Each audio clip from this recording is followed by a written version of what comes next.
Hiya, my name is Eleanor and welcome to my channel.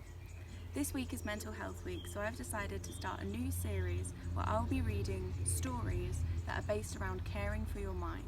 These stories are for young people, but the lessons can be learned by all. Today we'll be starting with Tristan The Rain Cloud. It was the beginning of spring. Daisies were in full bloom and the birds were singing from break of dawn to the fall of dusk. Up in the sky, the clouds drifted by, riding the cool breeze. One cloud floated solemnly by himself. This cloud was named Tristan. He had a lot of feelings which he bottled up inside. He liked to keep his feelings to himself, because every time he shared, he reigned. He looked over to the cluster of clouds nearby. Audrey, Jack and Jemima were talking, raining lightly on the bright day below. "What are you doing?" said Tristan. "You are ruining this beautiful day." Jack turned to Tristan. "We were listening to Jemima. She lost her favourite hat and she's very upset." "Well, keep your feelings to yourself. You're ruining a perfect day."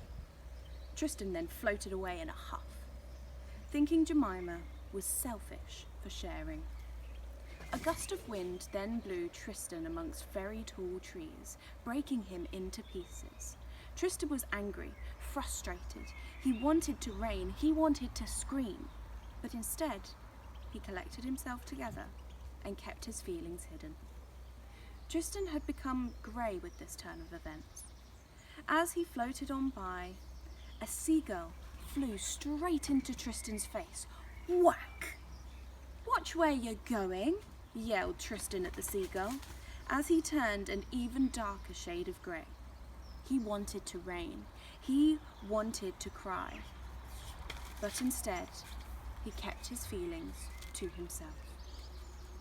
"Tristan," said Jemima, "are you okay?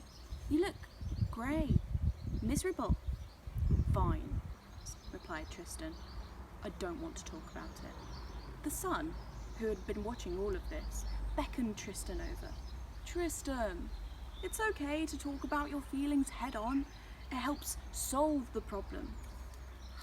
But when I share, I rain, which ruins everyone else's day," said Tristan. "A little rain from time to time wouldn't do any harm. Anyway, that's how rainbows are made. Sharing your feelings calmly and positively with your friends, it's good for you and for them." Tristan was stubborn though. "I'm fine," he said, and drifted away.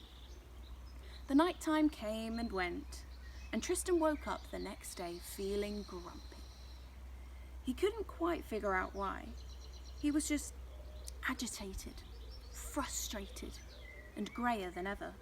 "Good morning, Tristan," Audrey said cheerily. "Leave me alone!" Tristan screamed, and he started to rain heavy, fat raindrops onto the earth below.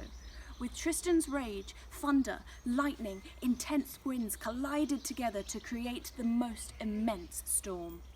This storm lasted for 3 whole days, and by the end of it, trees and houses had been ruined, streets had been flooded, and his friends were very upset. Tristan looked down at the mess below. "What have I done? I'm so sorry." But Tristan had no more tears left to cry. The sun turned to Tristan. "A little and often. That's all you need to do. Share your feelings a little and often, and we will listen and support you. But if you bottle things up until you explode, that's too many emotions at once for us to hear and for you to handle." "I understand now," said Tristan. "I'm sorry, son. I'm sorry, Audrey. I'm sorry, Jack. I'm sorry, Jemima. Did you find your hat?" And from that day on, the clouds shared their feelings a little and often, listening to one another with the knowledge that bottling up only leads to thunderstorms and greater unhappiness. Please join me next week where I'll be reading a story about how the kindness of words can change someone's day. Thank you.